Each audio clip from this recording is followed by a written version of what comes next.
Osama bin Laden is not an easy subject. Characterizations of him vary wildly.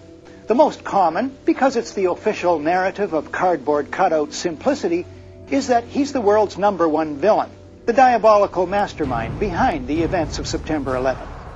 Another view, Osama is the conscience of Islam. Well, globally, Osama is like a Rorschach ink blot. His character and role morph into what various publics project upon him, based on what they're led to believe. Take books. There's an adage you can't tell a book by its cover. Maybe so, but you can tell it by its index. Bin Laden, the man who declared war on America, is by Joseph Bodansky, former senior consultant to the Pentagon and U.S. State Department. Bodansky explains a vast global conspiracy, it says in the foreword. The index entries on bin Laden in this 440-page book run almost 2 pages. But there are just 4 references to the CIA, mostly brief, and they reveal nothing.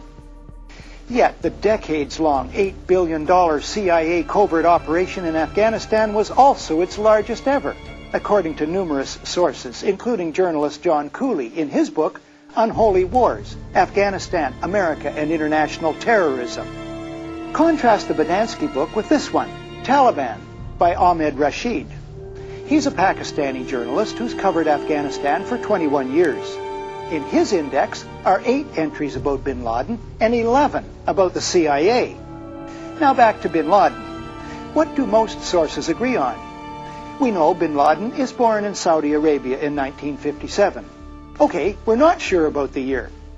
His father becomes a close friend of the king and fabulously wealthy.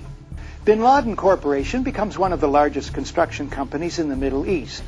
In this business, you're dealing with the Pakistani intelligence, the ISI, Saudi intelligence, the CIA. With his family's blessing, Osama becomes closely associated with the CIA in the Afghan war against the Soviets.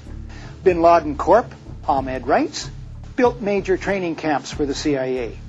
In 1986, he helped build the Coast Tunnel Complex, which the CIA was funding as a major arms storage depot, training facility, and medical center for the Mujahideen.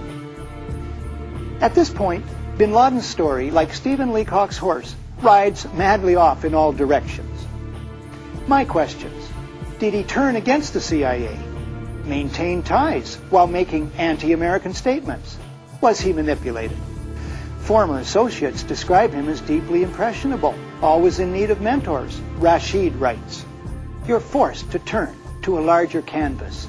As in the final draft of this to-be-published book, The War on Freedom, Causes and Consequences of 9/11, by Nafiz Ahmed, Executive Director of the Institute for Policy Research and Development in Brighton, England.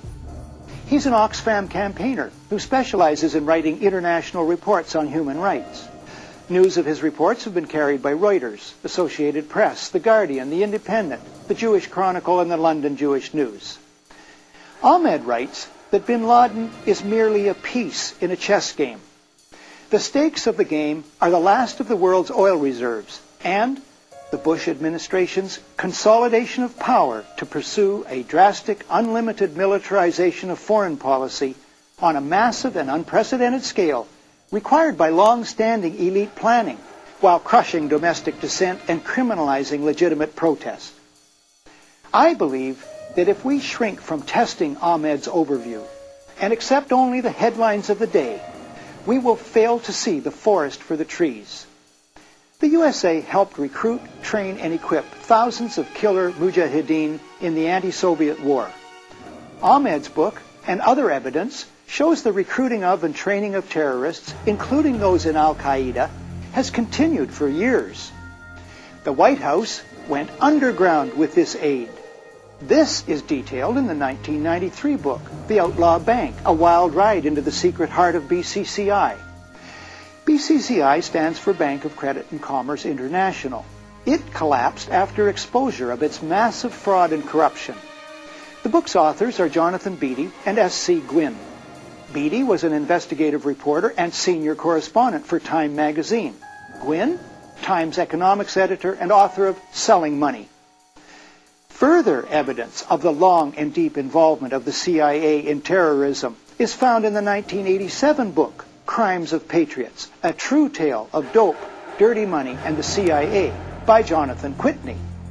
Whitney, at the time, had been a Wall Street Journal reporter for 16 years.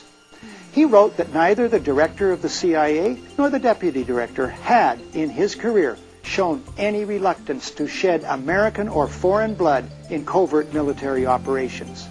The book details how some of the biggest names in American defense and intelligence were involved in an operation that promoted the dope trade, tax evasion, and gun running.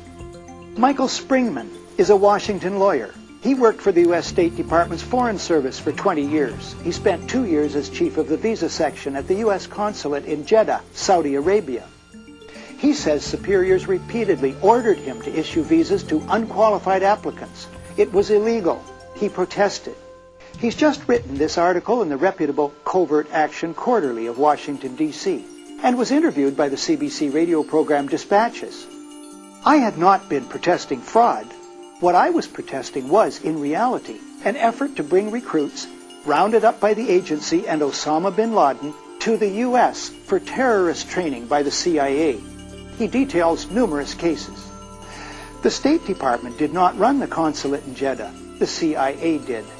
Of the roughly 20 Washington Dispatch staff there, I know for a certainty that only 3 people, including myself, had no ties, either professional or familial, to any of the U.S. intelligence services.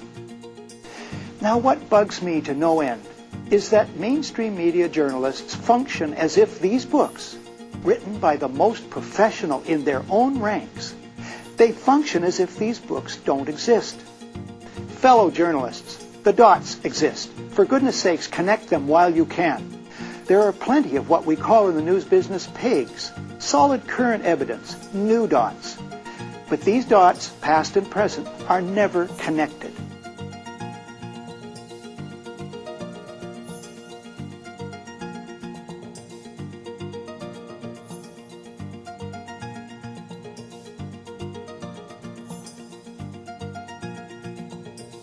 Though, as always, the intelligence community has gone almost immediately to Osama bin Laden as a principal suspect, and we don't know yet why they have done that, but it seems to be something of a tradition.